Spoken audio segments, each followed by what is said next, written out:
Steel City. Is everybody ready to go? Let's proclaim the greatest radio show. It's fantasy time, fans. The spread is back with our fantasy football show. I'm your host, Jim Sella, in studio with J-JK47 and the Big Easy. Love it when Easy's in studio. Dash, what do we got? Some sleepers, situational starters. Is it the same as last week? Because I really wasn't paying any attention to you when you were talking to me earlier. Yeah, we're going to go situational starters, sleepers, and then deep sleepers. But I want to start off with some waiver claims here. Guys that might be out there in free agency, you can go grab if you need a player at this certain position. After the first week, keep in mind. After the first week, yes. Hot waiver pickups here. Marcus Mariota, how about him as a quarterback moving forward? He got more points than Peyton Manning did. Thanks a lot, forehead. Yeah, Peyton Manning blew it, but look what Mariota did. It was against Tampa Bay, though. Let's not forget that. A bad defense, but he put up 4 touchdowns against them, and he looked pretty good out there. And, I mean, if you have one of the lesser quarterbacks, not one of the top 4, top 5 quarterbacks, it doesn't hurt to go grab him and at least put him on your bench. Or how about Bishop Sankey in that game? He had 74 yards rushing on 12 carries, a touchdown, and he had 2 receptions for 12 yards and a touchdown in the passing game as well against Tampa Bay. So he looked pretty good, and it's hard to find running backs, and anytime someone does good, you want to take notice and maybe add him to your bench at least. If you have Nelson Aguilar, you definitely need to add somebody to your bench because he's garbage. Easy. 2 points ahead, and I still beat you. That was awesome. Best fantasy victory I ever had. I put that one on me. Fantasy football is what it is. Peyton got 1 for me, so you deserve to get 1 from Aguilar. Most athletes like to say, it is what it is. Well, Easy should have beat you because he wanted to play Sproles, and I didn't necessarily talk him out of it. He just asked me who to go with, and I said Aguilar, and it was the wrong choice. You're dead wrong. But Chris Johnson is another guy you can add. It looks like he is going to be the lead back this week for Arizona. They're going to go with him over the rookie David Johnson, although he is also someone that you might want to go out and claim. He had a catch for 55 yards and a touchdown, and he's going to see more time moving forward as well. And let's not forget, Andre Ellington's out for a couple weeks. So Chris Johnson's going to start this week. So if you need a running back, maybe go grab him. I like the other Johnson. I think Chris Johnson will get the start, and he'll get some chances, but he's garbage. He's old, and he's washed up, so he looked all right last week, actually. He only had 37 yards, but it was only on a handful of carries as well. Yeah, less is more for this guy. So when he gets more, it's going to be less. How about James Jones? Are you going to add him? James Jones? Well, he's one of my waiver claims right now. So I'm in 9th place in this league. So let's hope I get him. No surprise you're in 9th place. Well, I'm in 5th place in the other league, so bite me. What league? The spread league, I'm in 9th place. I put a wave in for him too. No, you ain't getting him. Brought him up. No, it's either going to be Mark or me. Cash league. Oh, in a cash league, you might get him because I beat you. Yeah, the only reason you think about James Jones right now is because he got the ball thrown to him in week 1. What makes him better than Darren Sproles right now?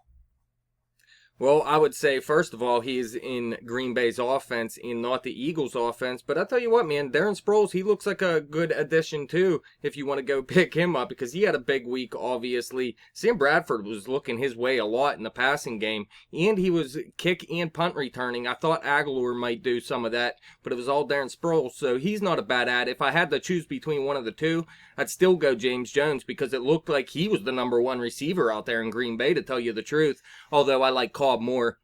And I think Devontae Adams is going to stay involved in that offense. But James Jones, he's the top wide receiver ad this week. He's going to be a touchdown machine this year.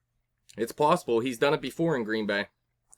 And for a tight end, how about Jordan Reed? 7 catches for 63 yards and a touchdown last week on 11 targets. And that was against Miami, a pretty good defense. And he's going up against a good defense again this week. But this is a guy I always like, Jordan Reed. I thought he was a good receiving tight end, and he didn't show it last year. The Redskins struggled mightily all around last year. But I like Jordan Reed personally, and I think he could be a good ad. I think Kirk Cousins could keep him involved.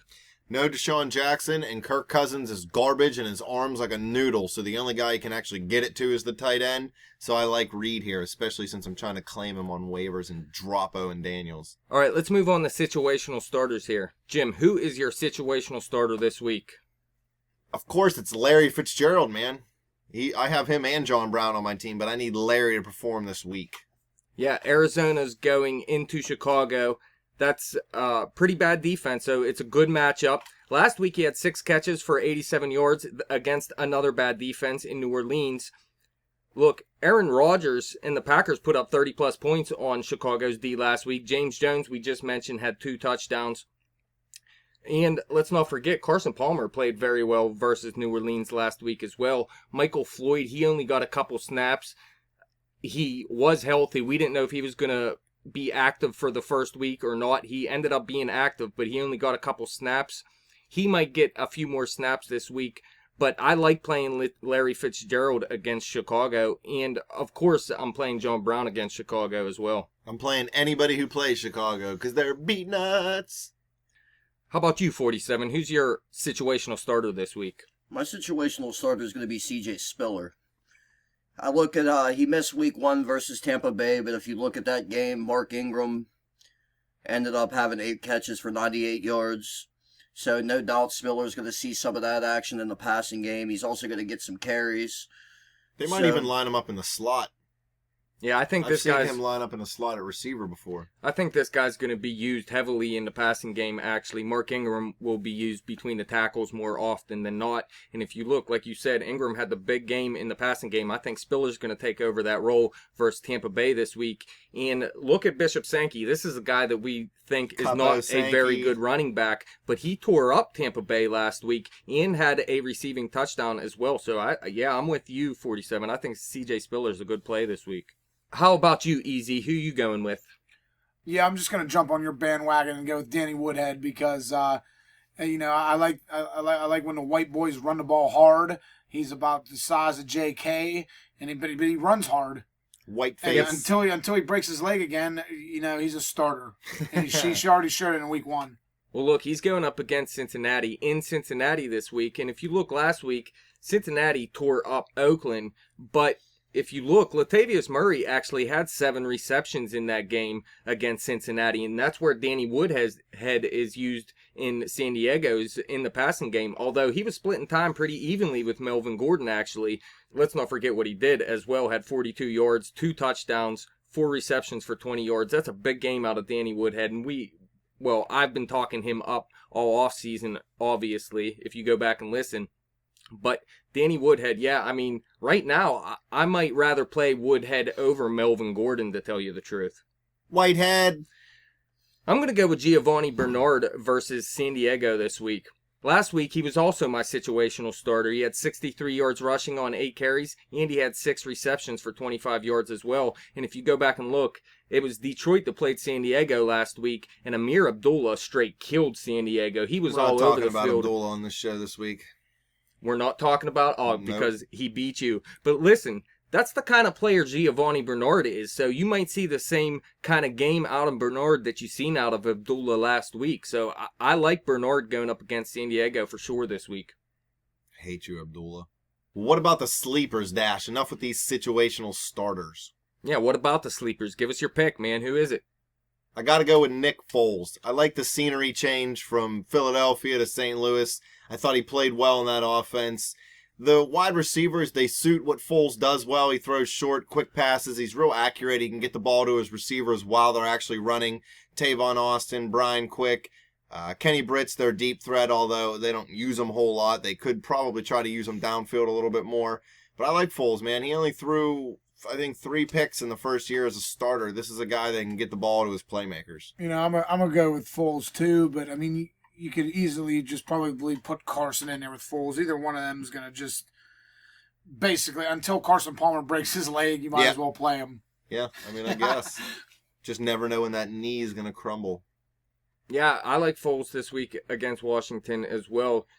They're not very good against the pass. Miami, they didn't torch them against the pass last week. I think Miami and St. Louis are similar teams. I think you're going to see Nick Foles take a step up this year like you've seen Ryan Tannehill last year. And Miami has a similar defense to St. Louis, in my opinion. Both very good defenses. But Nick Foles used Benny Cunningham a lot last week. Now, Trey Mason should be healthy this week and be used in this game. But I expect Benny Cunningham to be involved in that offense as well, and he could be a sleeper as well going up against Washington. Last week he had 45 yards rushing, 4 receptions for 77 yards against a very good Seattle defense. So Benny Cunningham might stay involved here until Todd Gurley gets going later this season, week 5 or week 6.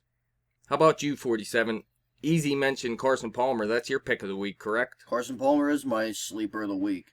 I think he's going to have a big game this week. I think Chicago's in complete disarray. I don't think they're very good at all on the defensive side of the ball. Michael Floyd could get involved more this week. Plus he has Fitzgerald, Chris Johnson in the backfield, and David Johnson as well. So I think I look for Carson Palmer to have a huge game. I think he's going to get the ball to these wideouts. I think they're going to make plays. And you're going to see Chicago fall to 0-2. So you're saying that Palmer's knee will probably crumble in week 3 then? Well, maybe whenever he faces a defense good enough to injure his knee, maybe he'll be in some trouble. But, I mean... Van Olhoffen's coming out of retirement. Well, listen, Carson Palmer blew it up last week against New Orleans, and... Which isn't hard, because the Saints' defense is garbage. That was mostly without Michael Floyd as well. He only played a couple snaps, like I said. But Brown and Fitz, I like both of them in this game. And I don't like Chicago's defense, so I really like Carson Palmer this week. But I also like Chris Johnson. Like I was saying, he should be starting this week for Arizona. So I like Chris Johnson. I also like David Johnson as a sleeper as well. I would be playing Arizona this week. All Arizona players. I think it's safe to say Johnson & Johnson found their new spokesman.